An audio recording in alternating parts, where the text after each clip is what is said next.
નમસ્કાર મિત્રો, દેશ અને દુનિયાના સુપરફાસ્ટ સમાચારમાં તમારું સ્વાગત છે। હવે જાણીને નવાઈ લાગશે કે લ્યો બોલો, પવનચક્કીના પાંખિયામાં પણ દારૂની હેરાફેરી કરતા લોકો કોઈ વૈજ્ઞાનિક કરતા ઓછા નથી। તેઓ દારૂની હેરાફેરી કરવા માટે રોજ નવા સંશોધનો કરતા રહે છે। આવામાં જામનગરમાં પવનચક્કીના પાંખિયામાંથી 1500 બોટલ વિદેશી દારૂ મળી આવ્યો છે।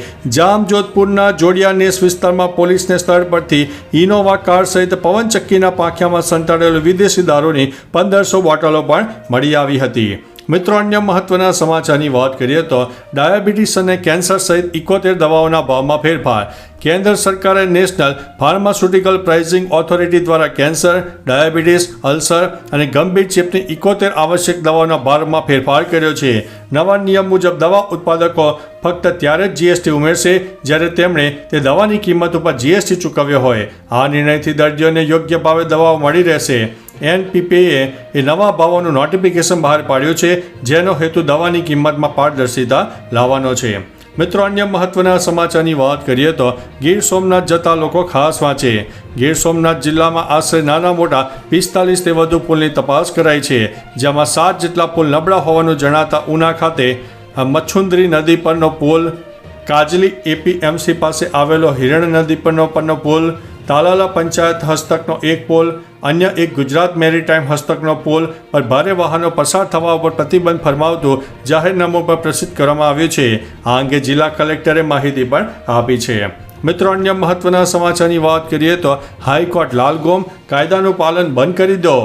અમદાવાદ સહિત રાજ્યભરમાં રખડતા ઢોરો, બિસ્માર રસ્તા અને ટ્રાફિક અને પાર્કિંગની સમસ્યા મુદ્દે ગુજરાત હાઈકોર્ટે સરકાર અને અમદાવાદ મ્યુનિસિપલ કોર્પોરેશન સત્તાવાળાઓનો ઉધડો લીધો છે। કોર્ટે સ્પષ્ટ શબ્દોમાં જણાવ્યું છે કે વારંવાર હુકમો છતાં કોઈ પાલન દેખાતું નથી। જો પરિસ્થિતિ ઉપર અંકુશ ન હોય તો કાયદાનું પાલન બંધ કરી દો। હાઈકોર્ટે હવે 2 જવાબદાર અધિકારીઓ સામે ચાર્જ ફ્રેમ કરવાનું પણ વલણ અપનાવ્યું છે। મિત્રો, અન્ય મહત્વના સમાચારની વાત કરીએ તો હિમાચલમાં ભૂસ્ખલન, 105ના થયા છે મોત। હિમાચલ પ્રદેશમાં ભારે વરસાદના કારણે વિનાશ સર્જાયો છે। ઘણા સ્થળો પર વાદળ ફાટવાની અને ભૂસ્ખલનની ઘટનાઓ સામે આવી છે। ભૂસ્ખલન અને પૂરથી 20થી વધુ ઘટના સામે આવી છે, જેમાં 105થી વધુ લોકોના મોત થયા છે। આ સાથે દુર્ઘટનામાં 35થી વધુ લોકો ગુમ થયા હોવાના અહેવાલ છે। રાજ્યમાં 800 કરોડ રૂપિયાથી વધુનું નુકસાન આવ્યું હોવાનું પણ સામે આવ્યું છે। 20 જુલાઈ સુધી ભારે વરસાદની ચેતવણી પણ આપવામાં આવી છે। મિત્રો, અન્ય મહત્વના સમાચારની વાત કરીએ તો સુરેન્દ્રનગરમાં ભૂમાફિયા સામે કાર્યવાહી। સુરેન્દ્રનગર જિલ્લામાં ભૂમાફિયાઓ બેફામ બની રહ્યા છે। આવામાં ચોટીલાના નાયબ કલેક્ટર દ્વારા ભૂમાફિયાઓ સામે કડક કાર્યવાહી કરવામાં આવી છે। મૂડીના ગ્રામ્ય વિસ્તારમાં 7 ઓવરલોડ ડમ્પર ઝડપી લેવામાં આવ્યા છે। આ સાથે અંદાજિત 2 કરોડ 80 લાખનો મુદ્દામાલ જપ્ત કરવામાં આવ્યો છે। નાયબ મામલતદાર એસટી મકવાણા દ્વારા સતત કડક કાર્યવાહી કરવામાં આવતા ભૂમાફિયાઓમાં ભયનો માહોલ પણ જોવા મળી રહ્યો છે। મિત્રો, અન્ય મહત્વના સમાચારની વાત કરીએ તો વિસાવદરના ધારાસભ્ય તરીકે ગઈકાલે ગોપાલ ઇટાલિયાએ શપથ લીધા। આ પછી તેમનું પહેલું નિવેદન સામે આવ્યું, જેનો વિડીયો અહીં દર્શાવેલ છે। ઇટાલિયાએ કહ્યું છે કે આ માત્ર ધારાસભ્ય તરીકેના શપથ નથી, આ શપથ લીધા છે ગુજરાતને ભ્રષ્ટાચારમાંથી મુક્ત કરવાના। કહ્યું છે કે ગુજરાતમાં ગુજરાતની જનતાનું શાસન આવે, સ્વરાજ આવે, ખેડૂતોનું રાજ આવે, એના શપથ મેં અને અમારી ટીમે સાથે મળીને લીધા છે। મિત્રો, અન્ય મહત્વના સમાચારની વાત કરીએ તો આખા અઠવાડિયું ચાલુ રહેશે વરસાદ। આ અઠવાડિયાની શરૂઆત દેશભરમાં ભારે વરસાદ થઈ શકે છે। હજુ પણ 2 થી 3 દિવસ ચાલુ રહી શકે છે વરસાદ।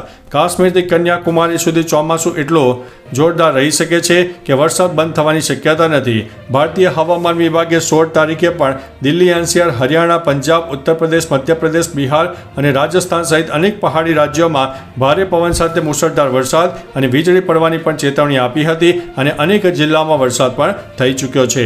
મિત્રો, અન્ય મહત્વના સમાચારની વાત કરીએ તો બોલિવૂડ કિંગ આ મામલે પણ નંબર 1। બોલિવૂડનો રોમાન્સ કિંગ શાહરૂખ ખાન આખા વિશ્વમાં જાણીતો છે। હવે કિંગ ખાન માત્ર એક મહાન અભિનેતા જ નથી, પરંતુ ભારતનો સૌથી ધનિક અભિનેતા બની ગયો છે। અહેવાલો અનુસાર તેની કુલ સંપત્તિ $876.5 મિલિયન એટલે કે આશરે 7,500 કરોડ રૂપિયા હોવાનું સામે આવ્યું છે।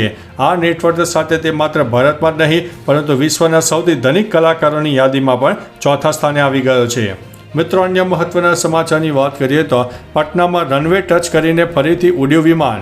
દિલ્હીથી આવેલી ઇન્ડિગો ફ્લાઇટ 6E2482 મંગળવારે પટના એરપોર્ટ પર લેન્ડિંગ બાદ ફરી ઉડાઈ ગઈ હતી, જેના કારણે 173 પ્રવાસીઓના શ્વાસ જાણે કે અટકી ગયા હોય તેવું લાગ્યું હતું. રનવે ટૂંકો હોવાથી આ પ્લેન ટચિંગ પોઈન્ટ ઓવરશૂટ કરતા પાયલટે પ્લેનને ફરી ઉડાડ્યું હતું.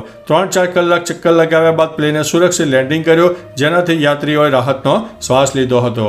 મિત્રો, અન્ય મહત્વના સમાચારની વાત કરીએ તો પહેલગામ હુમલો.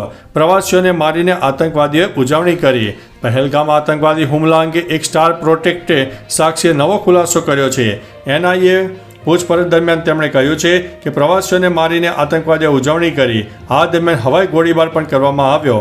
બૈસંગ ખીણમાંથી બહાર નીકળતી વખતે આતંકવાદીઓએ મને રોક્યો અને કલમાનો પાઠ કરવાનું કહ્યું. કલમાનો પાઠ કર્યા પછી મને જવા દીધો. NIA ઘટના સ્થળથી 4 કારતૂસ પણ જપ્ત કર્યા છે. તો ચાલો મિત્રો, ફરીથી દેશ અને દુનિયાના સુપરફાસ્ટ સમાચાર લઈને મળતા રહીશું. ત્યાં સુધી અમને રજા આપશો. નમસ્તે.